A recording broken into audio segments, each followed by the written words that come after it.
He was always sick. But the cleaner found the hidden secret that changed everything. David Mitchell spent his days between the bed and the sofa of his luxurious home in Beverly Hills, Los Angeles. For 3 years, a mysterious illness had kept him practically an invalid, with constant fevers, pains all over his body, and a weakness that seemed to suck all his vital energy. It was on a Tuesday morning, while changing the sheets in the master bedroom, that Sarah Thompson made the discovery that would change everything. The 52-year-old cleaner, a single mother supporting 2 teenage children, had always been observant out of necessity. When she bent down to pick up a sheet that had fallen, her eyes caught a strange glint under her employer's bed. "What is that?" she murmured to herself, stretching her arm to reach the object.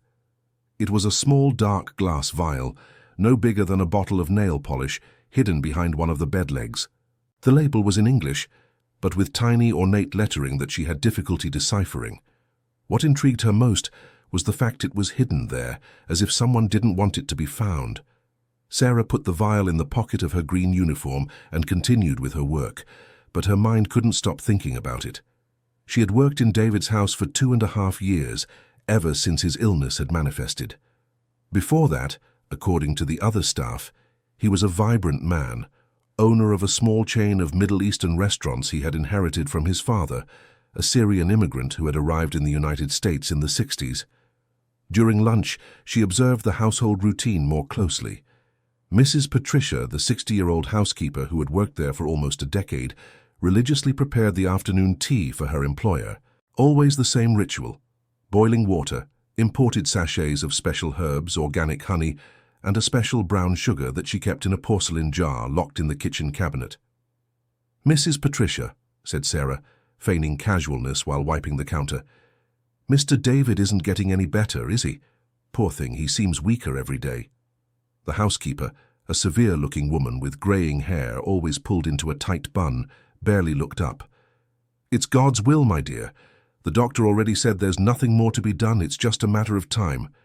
That answer chilled Sarah's blood. A matter of time for what? She had never heard that David's illness was terminal. In fact, no doctor had ever been able to give a precise diagnosis of what he had. Later, when she returned home to her small studio apartment in East Los Angeles, Sarah couldn't get the conversation with Mrs. Patricia out of her head. Sitting at the kitchen table, she examined the vial under the weak light of the fluorescent lamp. Very carefully, she managed to decipher the label: Dumb Cane Extract for Controlled Use. "Mom, what is that?" asked Emily, her 16-year-old daughter, approaching curiously. "I don't know, sweetie. I found it at work. I need to find out what it is."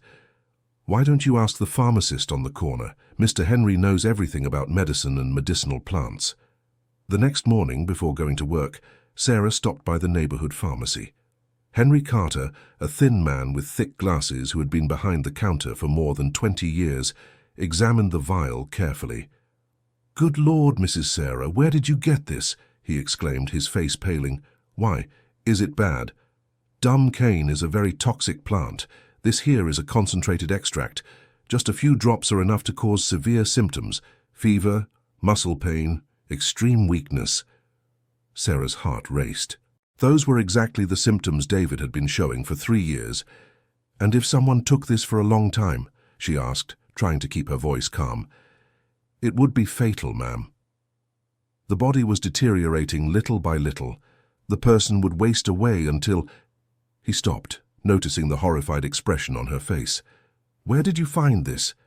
Sarah made up some excuse and left the pharmacy with her heart beating irregularly. Her suspicions were being confirmed, but she needed more evidence before accusing someone of something so serious. Throughout that entire week, she meticulously observed Mrs. Patricia's routine. She noticed that the housekeeper always prepared David's tea alone, never allowing the other staff to help her. She also noticed that she received phone calls at specific times, always after serving the tea, and spoke quietly, as if she didn't want to be heard. On a Thursday morning, while vacuuming the hallway near the kitchen, Sarah managed to overhear part of a phone conversation from Patricia. "He's getting weaker every day. Yes, I'm still following your instructions. No, no one suspects anything. Soon he won't be able to manage anything anymore." The cleaning lady felt a chill down her spine. Manage what? And who was on the other end of the line giving instructions? That afternoon, taking advantage of the fact that Patricia had gone out shopping and David was asleep under the effect of a sedative, Sarah decided to investigate the kitchen more thoroughly. She discreetly searched the cabinets until she found the porcelain jar where the housekeeper kept the special sugar for the tea. Carefully, she opened the lid and examined the contents. It looked like normal brown sugar, but there was a slightly bitter smell that shouldn't have been there. She took a small spoon and put a bit of the sugar into a paper envelope, which she kept in her pocket. "What are you doing?" Sarah turned quickly and found Patricia standing at the kitchen entrance, her small, penetrating eyes fixed on her. "Oh, Mrs. Patricia, you startled me. I was just looking for some sugar to make a little coffee." "The regular sugar is there in the open cabinet," said the housekeeper coldly.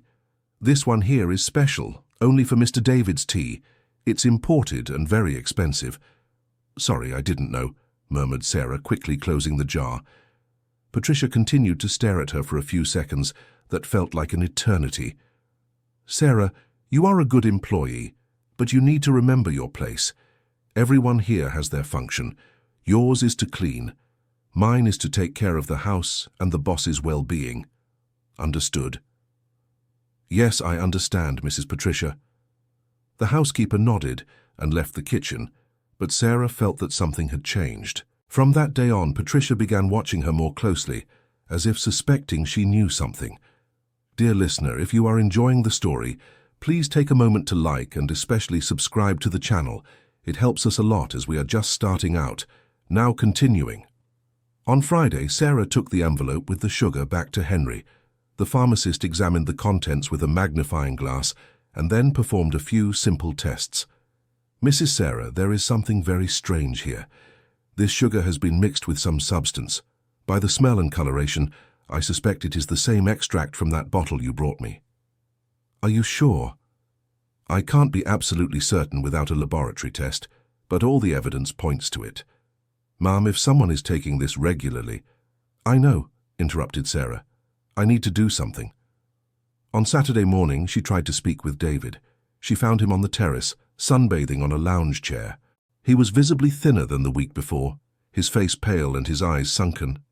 "Mr. David," she said, approaching carefully. "Do you mind if I ask a question?" "Of course not, Sarah." "What is it?" "Have you ever thought about changing something in your routine? Maybe trying a different tea or—" "Why do you ask that?" he interrupted, seeming intrigued. Sarah took a deep breath. It was now or never. "It's just that I've noticed you always feel more unwell after afternoon tea. Perhaps it's some intolerance where—" David looked at her attentively for the first time in a long while. Sarah had always been a discreet employee who did her work quietly and never meddled where she wasn't called. "Do you think the tea is making me sick?" "I don't know, Mr. David. It's just an observation. Have you ever tried going a day without it?" He became thoughtful for a few moments. "You know, I never thought of that. Mrs. Patricia always insists so much that I drink it. That is, it's good for my health. What if you tried going without it today just to see how you feel?" David agreed, more out of curiosity than real conviction. That afternoon, when Patricia appeared with the tea tray, he politely declined, saying he didn't feel like it. "But Mr. David," insisted the housekeeper, "you need to drink the tea. It's part of your treatment. The doctor recommended it." "What doctor?" "Dr. Richard never told me anything about tea." The naturopathic doctor your sister-in-law recommended. He said these herbs are essential for your recovery." Sarah, who was dusting in the nearby hallway, paid attention to the conversation. That was the first time she had heard of a naturopathic doctor or of David's sister-in-law's involvement in his treatment. "Patricia, I don't remember consulting any naturopathic doctor," said David, seeming confused. "Of course you do, sir. Mrs. Victoria brought him here last month. You had a fever and probably don't remember well." David shook his head, still confused, but ended up drinking the tea to avoid further discussion. An hour later, he was back in bed with a headache and malaise. Sarah decided she needed to talk to other staff in the house. She looked for George, the 63-year-old gardener who had worked there for almost 15 years, since before David's illness manifested. "Mr. George," she said as he watered the backyard plants, "may I ask a question about the boss?" "Of course, Sarah. What was he like before he got sick?" The gardener's face lit up. "Oh, very different. He was a man full of energy, worked 12 hours a day at the restaurants. Every weekend he'd have a barbecue here in the backyard, invite friends, family. The house was always full of people and joy." "And when did everything change?" George scratched his grey beard. "It was right after he fought with his sister-in-law, Mrs. Victoria was furious when he refused to sell her share of the restaurants. She wanted the money to invest in who knows what, but he didn't think it was a good idea." "And is she the one who brought Mrs. Patricia to work here?" "Exactly. She said David needed someone trustworthy to take care of the house since he was always working. At the time, it seemed like a good idea." Sarah felt the puzzle pieces fitting together in her mind. Victoria, the sister-in-law, had reasons to want to harm David, and Patricia was her trusted person. "Mr. George, do you know the boss's family well?" "I do. His father, Mr. Joseph, was an admirable man, came here from Lebanon with nothing, and built a small empire with the restaurants. When he passed away, he left everything to David, who was the only son." "And Mrs. Victoria?" "She's the widow of David's younger brother. When her husband died in a car accident, David gave her a share of the business so she would never be in need. But it seems it wasn't enough." That night, Sarah could barely sleep. Her mind was buzzing with all the information she had gathered. On Monday morning, she decided to take a bolder step. She arrived at work earlier than usual and took advantage of Patricia not having arrived yet to search her room. The housekeeper lived in the house in a small back room near the laundry area. With her heart racing, Sarah entered the room. It was simple but organized. A single bed, a small wardrobe, a small table with drawers. She started with the table, searching for anything that might be revealing. In the second drawer, she found a bundle of letters tied with a rubber band. They were all handwritten in an elegant feminine script. Sarah opened one of them and read, "Patricia, continue with what we agreed. We must be gradual to avoid raising suspicions. Soon, David will no longer be able to manage the business, and I will be able to take over everything as the legal guardian. Your reward will be generous, as promised. Victoria." Sarah's hands trembled as she read it. This was the proof she needed. Quickly, she used her phone to photograph that letter and 2 others from the bundle. As she was putting the letters back, she heard footsteps approaching. She quickly closed the drawer and left the room, pretending she was cleaning the hallway. "Sarah?" came Patricia's voice from behind her. "Good morning, Mrs. Patricia. I was starting the cleaning back here." The housekeeper examined her suspiciously. "That's strange. You always start with the living room and kitchen." "I just decided to change the order today," replied Sarah, trying to sound natural. Patricia continued to stare at her for a few seconds and then headed to her room. Sarah heard the sound of drawers being opened and closed. Her heart raced. Was the housekeeper checking if someone had been through her things? All that morning, Patricia watched her more closely than usual. Sarah pretended everything was normal, but she could feel the housekeeper's eyes on her constantly. At lunchtime, while eating her sandwich on the back porch, Sarah analyzed her situation. She had evidence that David was being slowly poisoned, but how could she prove it? And who could she turn to? She decided she needed to speak with David again, this time being more direct. She waited until the afternoon, when Patricia went to the supermarket to approach him. "Mr. David, I need to talk to you about something very important." He was lying on the living room sofa, with an expression of weariness that seemed to have settled permanently on his face. "What is it, Sarah?" "It's about your illness. I think I know what's happening." David straightened up a little, paying attention. "What do you mean?" Sarah took a deep breath and decided to tell him everything. The bottle found under the bed, the consultation with the pharmacist, her observations about the tea, the letters she had found in Patricia's room. When she finished speaking, David looked at her as if she had 3 heads. "Sarah, are you suggesting that Patricia is poisoning me?" "I'm saying there are a lot of strange things happening in this house. Haven't you ever found it odd that your illness has never been diagnosed by any doctor? Patricia has worked here for years. Why would she do such a thing? From the letters I found, it seems your sister-in-law is involved in this. David's face darkened. Victoria, but she's family. Family is sometimes the one who disappoints us the most, Sarah said softly. Do you remember the fight you had about the restaurants? David was silent for several minutes, processing the information. Even if what you're saying were true, I have no way to prove anything. Yes, you do. Stop drinking the tea for a few days and see how you feel. And have the sugar she uses to sweeten it analyzed. What if Patricia realizes I suspect her? That's why you need to do everything naturally. Make up some excuse not to drink the tea. David agreed to try, more to prove Sarah wrong than because he actually believed her theory. The next day, when Patricia brought the afternoon tea, he said he was feeling nauseous and couldn't drink anything. Nauseous? Asked the housekeeper, looking alarmed. Yes, a strange sickness.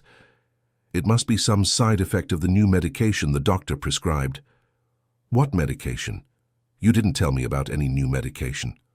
Oh, it's a vitamin. Dr. Richard said to take it but not to tell anyone to avoid raising false hopes. Patricia was visibly bothered by that information, but she didn't insist on the tea. That night, David slept better than he had in weeks.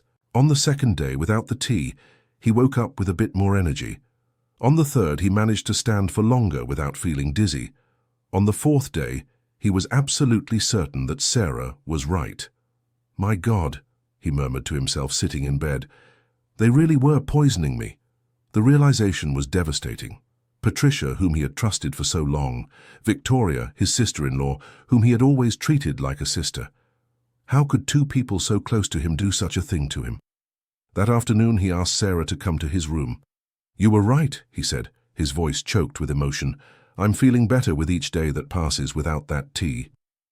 I knew it, she replied, feeling a mix of relief and sadness for him. What do I do now? How can I prove what they did? You need to gather evidence. First, we'll take the sugar to be analyzed in a lab.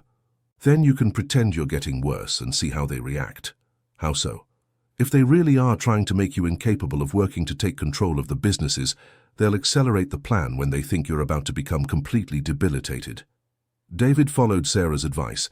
They collected a sample of the special sugar and took it for analysis at a private lab. The result confirmed their suspicions. There were significant traces of dumb cane extract mixed into the sugar. With the proof in hand, David began the second part of the plan. He pretended to be feeling much worse, going back to staying in bed constantly and appearing to have almost no strength to speak. Patricia's reaction was immediate. She began to insist more vehemently that he take the tea, saying it was essential for his recovery. You need to take care of yourself, she said. Your family is very worried. Mrs. Victoria called today and suggested that perhaps it was time to think about who will take care of your businesses if you can't anymore. What do you mean by that? Well, Mr. David, you're getting weaker and weaker. Perhaps it would be prudent to give a power of attorney to someone you trust to manage the restaurants until you recover. There it was. Exactly what Sarah had predicted. Who do you think should do it? He asked, pretending to be too weak to think clearly. Mrs. Victoria knows the family businesses. She would be the most suitable person. You think so? I'm sure. I'll call her right now and arrange a visit for you two to talk about it. Dear listener, if you're enjoying the story, please take a moment to like and especially subscribe to the channel. It helps us a lot as we're just starting out. Now continuing. That same afternoon, Victoria appeared at the house. She was a woman in her early 50s, well-dressed with impeccably styled blonde hair and an expression that tried to hide her anxiety behind a mask of familial concern. David, my dear brother-in-law, she exclaimed as she entered the room. How are you? Patricia told me you're going through a very difficult time. It's true, Victoria. I'm getting weaker every day. You poor thing. Look, I was thinking, perhaps it's time for you to worry less about work and more about your health. How about if I temporarily took over the management of the restaurants, only until you recover, of course? You would do that for me? Of course.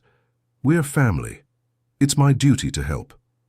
Sarah, who was cleaning the hallway near the room, could hear the entire conversation. She noticed how Patricia's eyes sparkled when she talked about taking over the business. "Actually," Patricia continued, "I brought some documents to make things easier. It's just a simple power of attorney, nothing complicated." She took an envelope with already typed papers from her bag.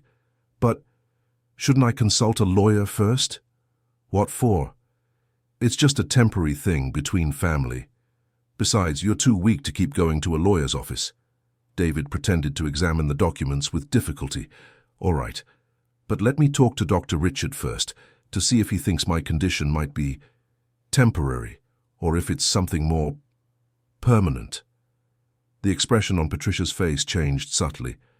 "Permanent? What do you mean?" "Sometimes I have the feeling that I'll never recover." "Don't talk like that," she exclaimed, but Sarah noticed there was more relief than real concern in her voice. After Patricia left, David met with Sarah in the house's library. "Now I'm absolutely certain," he said. "Did you see her face when I said I might never recover?" "Yes, I did." She was pleased. "And did you notice how she brought the documents already prepared, as if she already knew I would accept? They must have been planning this for a long time." David felt betrayed in a way he never imagined possible. Patricia had been like a sister to him since his brother passed away. And Patricia, he trusted her to take care of his house, his food, his life. "Sarah, without you, I would have died slowly, without even knowing what was happening to me. What matters is that we found out in time. But what do I do now? How can I prove they did this?" Sarah thought for a few moments. "What if we made them expose themselves?" "How so?" "You can pretend you're going to sign the documents, but first say you want to take one last trip, like a farewell. Then we can record a conversation between them when they think no one is around." David thought the idea was risky, but agreed it might be the only way to have concrete proof of what they had done. The next day, he called Patricia. "Patricia, I've decided you're right. I'll sign the power of attorney." "That's great, David. You made the right decision. But before that, I wanted to take one last trip. I want to go to the house where we grew up in the countryside, you know? A sort of farewell." On the other end of the line, there was a pause. "Farewell? Are you feeling that bad?" "To tell you the truth, yes. I feel I don't have much time left." "Don't talk like that. But when were you thinking of taking this trip?" "At the end of the week. It would just be 2 days. When I return, we'll settle the document matter." Patricia agreed, but Sarah noticed she seemed eager for the trip to happen soon. On Thursday night, David pretended he had traveled. In reality, he hid in the attic of the house from where he could hear the conversations from downstairs. Sarah had discreetly installed a recorder in the office, where she knew Patricia and Patricia usually talked. As expected, on Friday morning, Patricia showed up at the house to talk with Patricia. Sarah pretended she was cleaning upstairs while the two met in the office. "Finally, we're going to succeed," said Patricia, her voice full of satisfaction. "David is getting weaker and weaker. I think we can speed up the process now." "Are you sure? What if someone suspects?" replied Patricia, seeming nervous. "Who's going to suspect? Everyone thinks he has a mysterious illness. When he signs the power of attorney on Monday, I'll have total control over everything." "And after that?" "After that, we'll gradually increase the dose. In a few months, he won't be in any condition to question anything. He might even need to be admitted to a specialized clinic. And what if he recovers?" "He won't recover, Patricia. You have been following the instructions I gave you exactly. The extract my pharmacist friend got for me is very effective." "I still feel bad doing this," murmured Patricia. "Don't be ridiculous. You are being paid very well for this. And when I am in control of the business, your position here will be guaranteed forever. And if they discover what we did, how would they discover it? We left no traces. The sugar has been mixed in for so long it's become routine, and all the doctors he consulted found nothing abnormal in the tests. That's true. The symptoms are exactly the same as those of several different illnesses." "Exactly. That's why we chose this substance. It's undetectable in normal tests." Sarah felt her heart racing as she listened to that conversation. They were confessing everything, including details she didn't yet know. "Victoria," said Patricia, "are you sure this will work?" "I am absolutely sure." On Monday, when David returns from his trip, he will be even more debilitated after 2 days without the medication. I mean, without the tea. Both laughed, a sound that made Sarah's blood run cold. And do you have everything ready to take over the restaurants? Everything. I've even spoken with some investors who are interested in buying the chain. I'll wait about 6 months until David's situation is, well, definitive, and then I'll sell everything. And the money? We'll split it as agreed. 40% for you, 60% for me. Thank you, Victoria. I never imagined I would earn so much money working as a housekeeper. You deserve it. It wasn't easy doing this for 3 years without raising suspicion. The conversation continued for a few more minutes, but Sarah had heard enough. Carefully, she went up to the attic to tell David what she had heard. When she finished recounting the conversation, David's face was pale with indignation and pain. 3 years, he murmured. 3 years of my life lost because of her greed. But now we have proof, and they confessed everything on the recorder. Sarah, I don't know how to thank you. If it weren't for you. You don't need to thank me. I did what any decent person would do. No, Sarah, it wasn't just any person who cared about me. It was you. You who have worked here for 2.5 years, who sees me every day, who could simply do your job and leave. But you genuinely cared. David spent the rest of the day planning how to confront the two. He decided he would wait until Monday, when Victoria returned for the signing of the documents. On Sunday evening, he returned from the trip, pretending to be even more debilitated than before. Patricia received him with seemingly genuine concern. "Mr. David, how was the trip? You look very tired." It was difficult, Patricia. I think it was a mistake to have traveled. I'm feeling worse than ever. I'll prepare a strong tea for you. It will help. Please do prepare it. When Patricia brought the tea, David pretended to drink it, but in fact discreetly poured the liquid into a plant pot next to his bed. On Monday morning, Victoria arrived promptly at 9 o'clock carrying a briefcase with the documents. "David, how are you?" Patricia told me the trip was very tiring. It was. I think it was the last time I managed to leave the house. Don't say that. With proper care, you can still recover. Do you think so? He asked, watching her expression closely. Of course I do, but first let's settle this business matter so you don't have to worry about anything. Victoria spread the documents on the bed, showing him where he should sign. It's a very simple power of attorney, she explained. Give me authority to manage the restaurants temporarily. Temporarily. Exactly. When you feel better, you can just revoke it. David picked up the pen and pretended he was going to sign. Then he stopped. Victoria, can I ask you a question? Of course. Do you really think I'm going to recover? There was an imperceptible pause before she answered. Of course I do. Why do you ask that? It's just that sometimes I have the feeling my illness is getting worse, as if someone didn't want me to get better. Victoria and Patricia exchanged a quick glance, which didn't go unnoticed by David. What a strange idea, David, said Victoria, forcing a smile. Who wouldn't want you to get better? I don't know. Maybe someone who benefits from my illness, someone who gains something if I become unable to work. Victoria's smile became more forced. David, I think you're delirious. It must be the fever. Come on, sign these documents so you can rest. You know, Victoria, I was thinking, have you never found it strange that no doctor could figure out what I have? Sometimes these illnesses really are hard to diagnose. That's true, especially when they aren't really illnesses. This time, Victoria's discomfort was evident. What do you mean by that? David sat up in bed, suddenly showing much more energy than he had in recent days. I mean, I found out what was really happening to me. Found out what? Asked Patricia, her voice trembling. That the two of you have been poisoning me for 3 years. The silence that followed was deafening. Victoria visibly paled, and Patricia let out a small moan. David, what kind of madness is this? Said Victoria, trying to maintain her composure. Madness is what you did to me, he replied, his voice laden with hurt and anger. Dumb cane extract mixed in the sugar for my tea. Very creative. Patricia began to cry. Mr. David, Shut up, shouted Victoria. Don't admit to anything. Too late, Victoria, said David, getting out of bed. I have recordings of you two confessing everything last Friday. Victoria's face twisted into an expression of pure hatred. You can't prove anything. Yes, I can. I have the lab analysis of the sugar. I have the bottle of extract that Patricia hid under my bed. I have the letters you exchanged planning all this. And I have the recordings of your confessions. Victoria looked around like a cornered animal.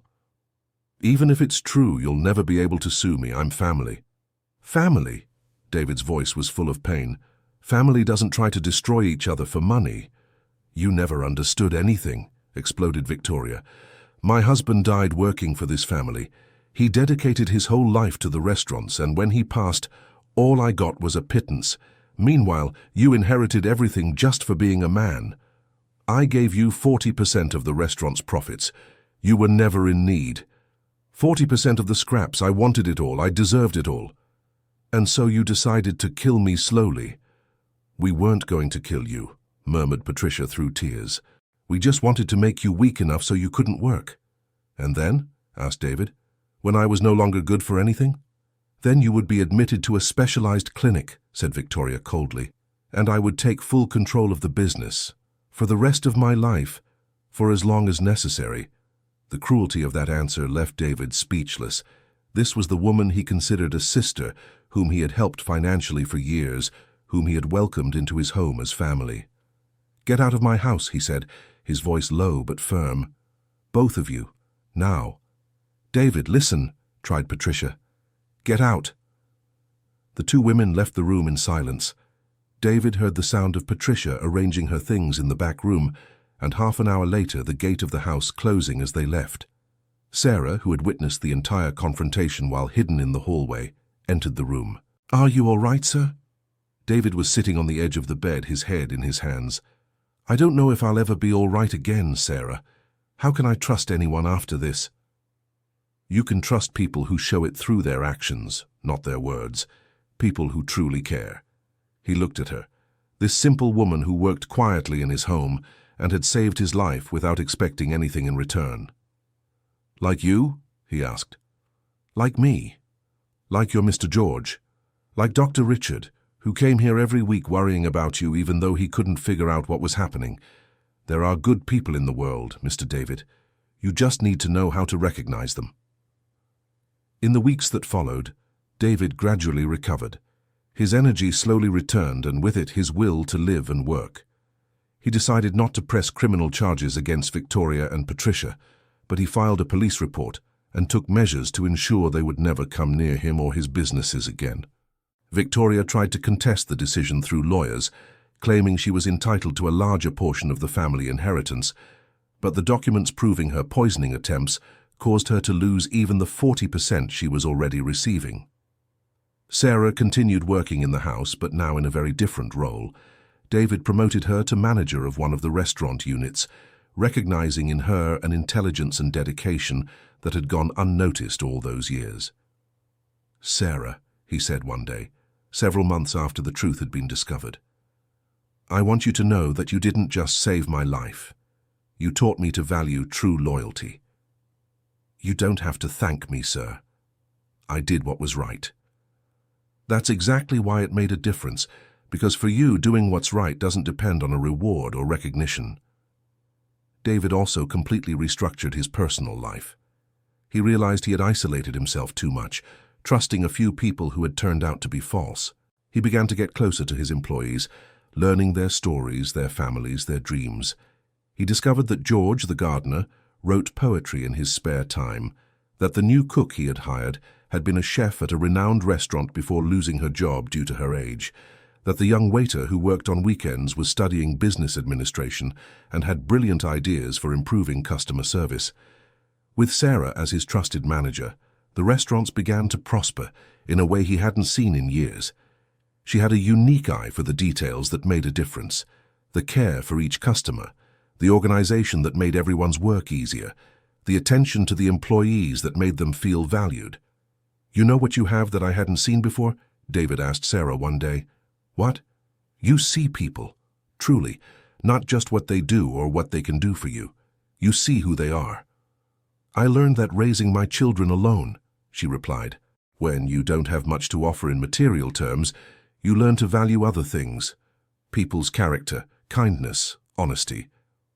Dear listener, if you're enjoying the story, please take a moment to like and especially subscribe to the channel. It really helps us who are just starting out. Now continuing. 6 months after the poisoning was discovered, David made a decision that surprised everyone. He announced he was converting part of his mansion into a professional training center for people in socially vulnerable situations. Why do you want to do this? Asked Sarah. Because I understood something important. True wealth isn't in what we accumulate, but in what we manage to build together with other people. You saved my life not because you expected a reward, but because you saw in me a human being who needed help. And what does that have to do with the training center? It has everything to do with it. I want to give other people the opportunity to show what they are capable of. How many Sarahs are out there, cleaning homes and offices, with an intelligence and dedication that no one sees? The project started small, with cooking and basic administration courses offered on weekends. Sarah became the program coordinator, applying the same attention to detail she had shown when discovering the plot against David. The first class had 12 students. 3 of them were hired by David's own restaurants after completing the course. 2 opened small businesses of their own. The others found better jobs at other companies in the area. Do you see? Said David to Sarah as they watched the graduation of the first class. You didn't just save my life, you changed the way I see the world. You're the one who changed, Mr. David. I just showed what was already there. The relationship between them evolved into a deep and respectful friendship. Sarah never lost the simplicity that characterized her, even now holding a position of responsibility, and David never forgot the lesson in humility she had taught him. A year later, the restaurants were more prosperous than ever. The chain had grown from 4 to 7 locations, all managed with the same care and attention to detail that Sarah applied to her work. Victoria tried to reconnect once, sending a letter asking for forgiveness and claiming financial difficulties. David showed the letter to Sarah.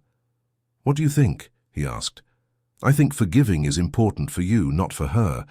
But forgiving doesn't mean forgetting or giving new opportunities to someone who has already shown their true character. You're right. He replied to the letter politely, saying he forgave her but had no interest in re-establishing any kind of relationship.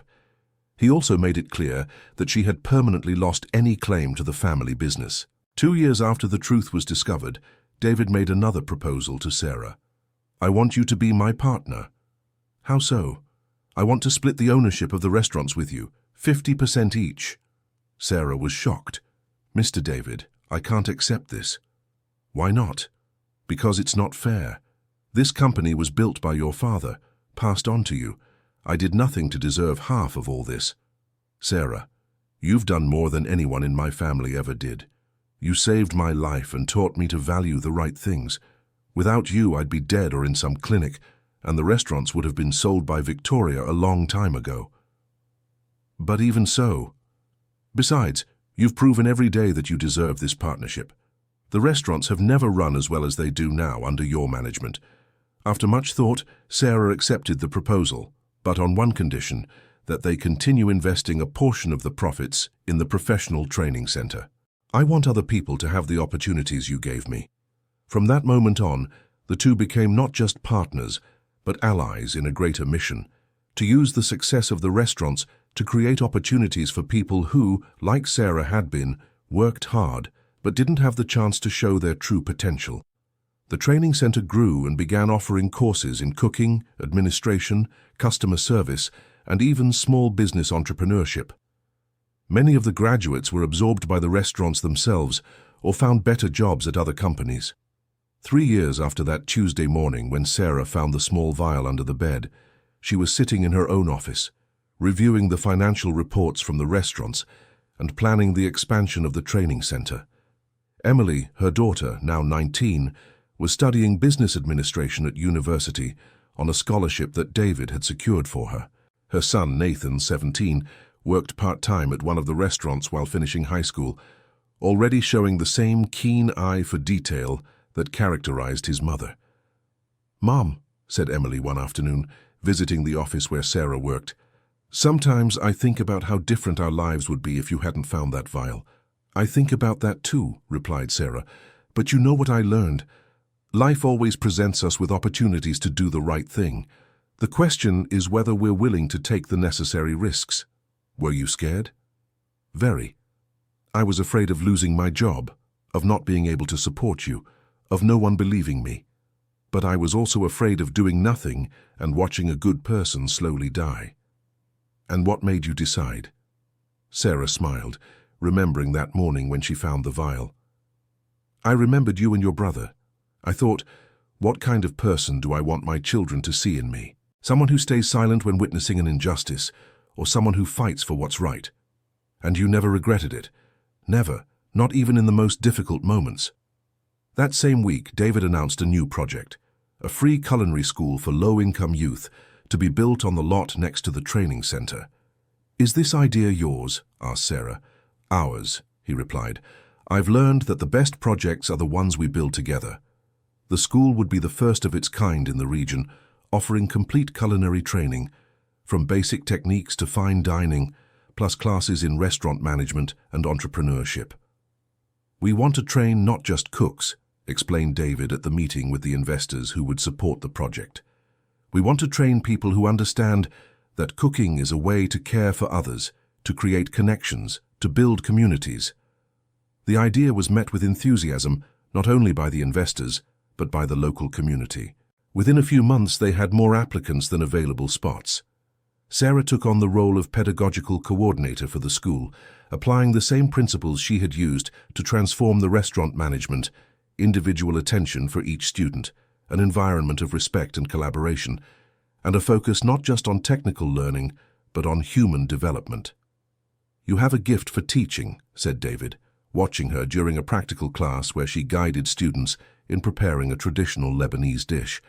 "It's not a gift, it's attention. When you truly pay attention to people, you can understand what they need to grow." The school's first class graduated 2 years later, with a celebration that brought together the entire local community. 15 young people received their certificates, and all of them already had guaranteed jobs or plans to start their own businesses. During the ceremony, one of the graduates, a 20-year-old young man named Tyler, gave a speech that moved everyone. "I come from a family where no one ever believed I could be anything in life. Here, Mrs. Sarah and Mr. David taught me not only how to cook, but to believe in myself. Today I am not just a cook, I'm a person who knows they can make a difference in the lives of others." After the ceremony, Sarah and David walked through the gardens of the mansion, where it had all begun years before. "Do you know what the moment was when everything really changed?" asked David. "Which one?" "When you decided my life was worth saving, even without knowing me well, even risking your job and your safety." "It wasn't quite like that." "Yes, it was. You saw a human being in suffering and decided to act. That simple act changed not only my life, but the lives of hundreds of people who have gone through our programs." Sarah looked around, seeing the well-kept gardens tended by George, the school operating on weekends, the cars of employees who now had better jobs and more financial stability. "Sometimes I wonder if Victoria and Patricia can understand what they lost," she said. "What did they lose?"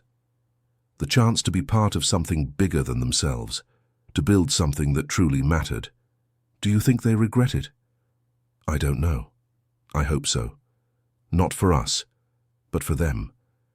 Carrying so much hatred and greed must be a very heavy burden." Patricia had moved to another state after being fired and had never been heard from again. Victoria still lived in Los Angeles, but her attempts to start other businesses had failed. Without the money from David's restaurants and without the reputation she lost after the scandal, she struggled to maintain a much more modest standard of living. "Do you feel sorry for them?" asked David. "I do, not for the financial situation, but for the emptiness it must be to live a life based only on money and appearances. You are more generous than I am. It's not generosity, it's just experience. I've lived with little money and knew that even then I could have a rich life, rich in relationships, in purpose, in meaning. They never learned that. 5 years after the discovery of the poisoning, the restaurant chain had grown to 12 locations spread across Los Angeles and the metropolitan area. The training center had graduated more than 300 people, and the culinary school had a waiting list for the next 2 years. Sarah, now 57, had become a reference in humanized management and social development through entrepreneurship. She was often invited to speak at universities and business meetings. "I never imagined I'd be giving lectures to business people," she said to David one morning, preparing for another presentation. "And what do you tell them?" "The same thing I've always said, that people are more important than numbers, that when you take good care of people, the numbers end up taking care of themselves." And do they understand? Some do. Others think it's naive talk. But there's always someone in the audience who leaves thinking differently. During one of these lectures, Sarah for the first time publicly told the complete story of how she had discovered David's poisoning. The audience was in absolute silence throughout the narrative. "The question they always ask me after I tell this story," she said at the end, is, "How did you have the courage to confront two people who had much more power than you?" She paused, looking at the attentive faces before her. "The answer is simple. I didn't think about courage, I thought about doing what was right, what was. And when you focus on what is right, instead of what is easy or safe, you discover you have more strength than you imagined." After the lecture, a young businesswoman approached her. "Mrs. Sarah, I have a small company and I'm facing a similar situation. I discovered my business partner is embezzling money, but he's my cousin and my whole family is pressuring me to do nothing." "And what do you think you should do?" "I know it's right to report it, but I'm afraid of the consequences," Sarah smiled. "My dear, the consequences of doing the wrong thing are always worse than the consequences of doing the right thing. It may take longer to show, but in the end, the truth always comes out." "And what if I lose my family?" "If they choose to protect those who are wrong instead of supporting those who are right, then you'll find out who truly cares about you." Months later, the young woman sent a message to Sarah saying she had reported her cousin, and after a difficult period, the company was recovering and her family had understood she made the right choice. "Another life you've changed," commented David when Sarah told him about the message. "I didn't change anything. I just reminded her of what she already knew was the right thing to do." That's why you're so special, Sarah. You bring out the best in people without even realizing it. Their friendship had evolved over the years into something that transcended their business partnership. They became each other's confidants, sharing not only business decisions, but also their personal concerns, their dreams, their fears. David never married again after the traumatic experience with the family's betrayal. Sarah also remained single, focusing her energy on her children and her work. But both found in each other the family they had chosen, based on mutual respect, trust, and shared purpose. Sometimes I think God allowed me to go through that terrible situation so I could find a real family, said David on a Sunday morning as they reviewed the expansion plans for the culinary school. Family isn't who you're born with, replied Sarah. It's who chooses to stay with you when things get tough. And you chose to stay when I needed it most. And you gave me the chance to build a life I never imagined possible. At that moment, Emily entered the office carrying a folder of documents. Mom, the contracts for the new Pasadena unit are ready for review. Emily had graduated with honors in business administration and now worked in the company as the expansion manager. Nathan, who had finished high school the previous year, was studying culinary arts and already showed exceptional talent for creative cuisine. How is the planning for the opening going? Asked Sarah. Everything is on schedule. The renovation team finishes next week and the equipment arrives the following Monday. We already have 15 employees selected, all graduates from our training programs. And the kitchen? Nathan is finalizing the menu. He created 3 new dishes that are a mix of traditional Lebanese cuisine with regional American ingredients. They turned out amazing. David smiled.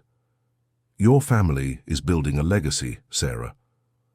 Our family, she corrected, because you are part of it too. 6 years after that Tuesday that changed everything, they were opening the 12th unit of the restaurant chain. The opening party gathered not only customers and employees, but also dozens of alumni from the training programs, who now had their own businesses or held prominent positions in other companies.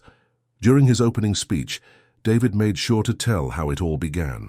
This restaurant chain exists today, not just because I inherited a business from my father, but because a courageous woman decided my life was worth saving.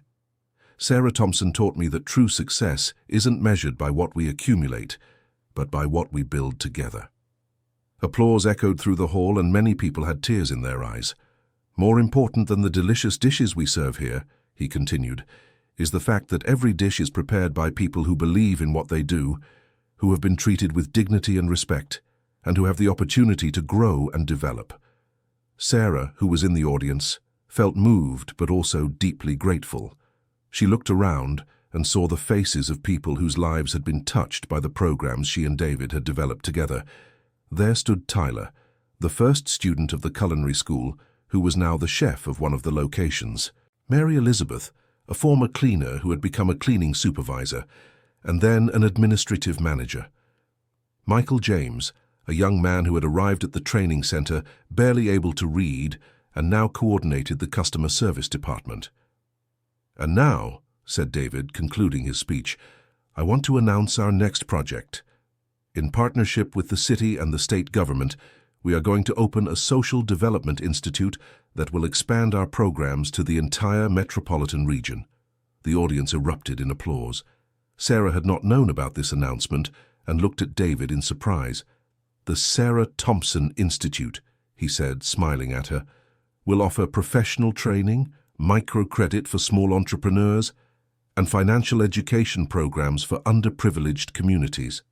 Sarah felt her eyes fill with tears.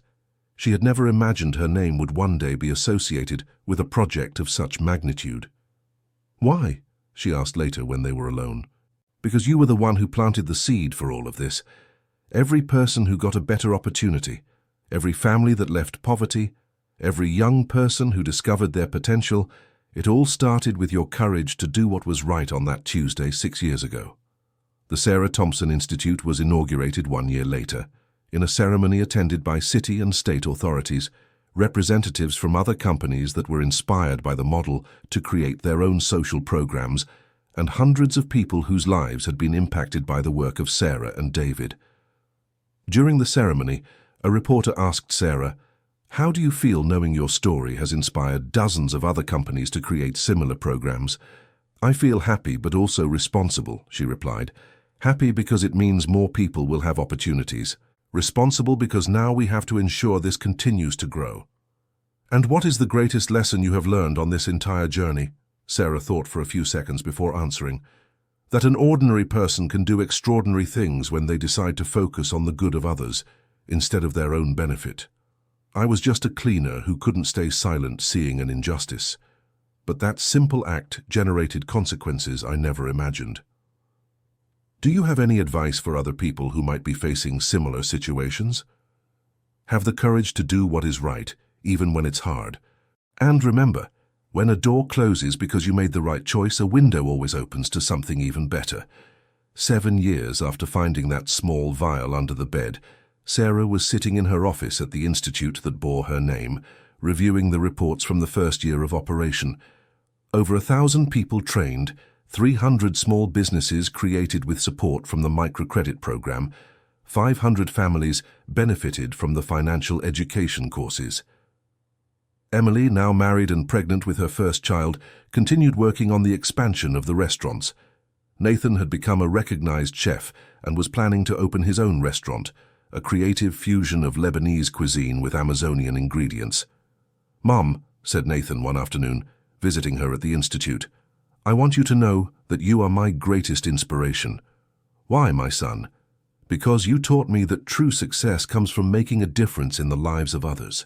My restaurant will employ mainly young people in socially vulnerable situations, and part of the profits will fund culinary scholarships." Sarah hugged her son, feeling her heart overflow with pride. "You understood the most important lesson of all." "Which one?" that our lives only have meaning when we use them to improve the lives of other people. That night, Sarah and David dined together at the original restaurant, where it had all begun decades ago when David's father was still alive. "Do you think your father would be proud of what we've built?" asked Sarah. "I'm sure. He always said that money is only worthwhile when it's used to create opportunities for others." "And do you think we're on the right path?" David looked around the restaurant. The walls were decorated with photos of all the graduates from the training programs, each with a small description of their journey. It was like a mural of the social transformation they had managed to promote together. "Sarah, that morning when you found the vial, you saved my life. But what you really did was save the lives of hundreds of people we didn't even know existed. It wasn't just me. You were the one with the vision to turn your gratitude into action. It was us. It has always been us." They toasted with sparkling water, as they always did, celebrating not just the success of the business, but especially the certainty that their lives had a purpose greater than themselves. "What's the next dream?" asked David. "I want that in 10 years. No person in this city needs to accept a situation of exploitation or injustice for lack of alternatives. I want everyone to have the training and opportunities necessary to choose their own paths. That's a big dream. The best dreams always are." 8 years after that discovery that changed everything, Sarah received an unexpected call. It was Patricia, the former housekeeper. "Mrs. Sarah, it's Patricia. I know you may not want to talk to me, but Patricia, how did you get my number? I looked it up on the internet. You've become a famous person." There was an awkward silence before Patricia continued. "I wanted to apologize and to thank you." "Thank me for what?" "For stopping me from continuing with that. I know you could have reported me criminally, but you didn't." "And what are you doing now?" "I work at a nursing home taking care of the elderly. It's a humble job, but honest. And every night before sleeping, I ask for forgiveness for what I did." "And Victoria?" "I don't keep in touch with her, but I heard she's going through hard times. People found out what she did, and no one wants to do business with her anymore." Sarah felt a pang of sadness, not for Victoria, but for the tragedy that a life wasted on greed and resentment represents. "Patricia, thank you for calling. It's important that you recognize the mistake. Do you forgive me? I forgave you a long time ago. Not for you, but for myself. Carrying hatred would be a weight I didn't want in my life." When she hung up the phone, Sarah became thoughtful. She told the conversation to David. "How do you feel?" he asked. "Relieved. It's good to know that at least one of the two understood the gravity of what they did. And regarding Victoria, I feel sorry. She had everything, family, money, opportunities. But she chose the path of resentment and revenge. Now she's reaping what she sowed. Do you think there's still salvation for her?" "There's always salvation for those who truly want to redeem themselves, but she first needs to acknowledge her mistakes, like Patricia did." 9 years after the discovery, Sarah was giving a lecture at a university when a student asked a question that made her reflect deeply. "Mrs. Sarah, if you could go back in time, would you do everything differently?" "How so?" "I mean, you spent years working as a cleaner, supporting your children alone, going through hardships. If you knew you could have a different life, would you have made other decisions?" Sarah smiled.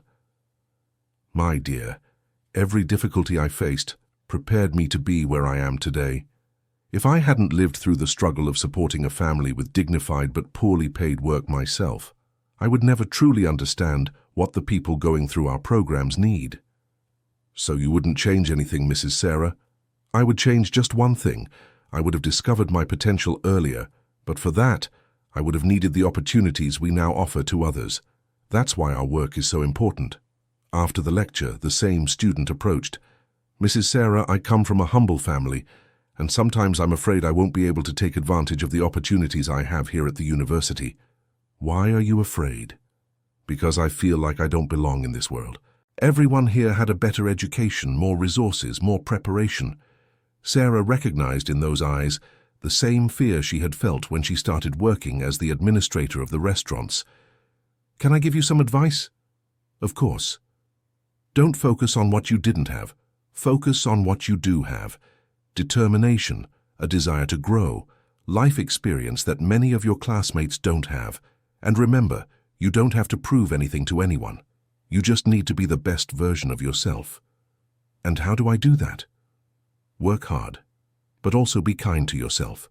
Accept help when you need it, and whenever possible, help others who are going through the same difficulties you went through. A few months later, Sarah received a letter from the student saying she had gotten a scientific initiation scholarship and was organizing a tutoring project for other low-income students. "Another life you changed," commented David.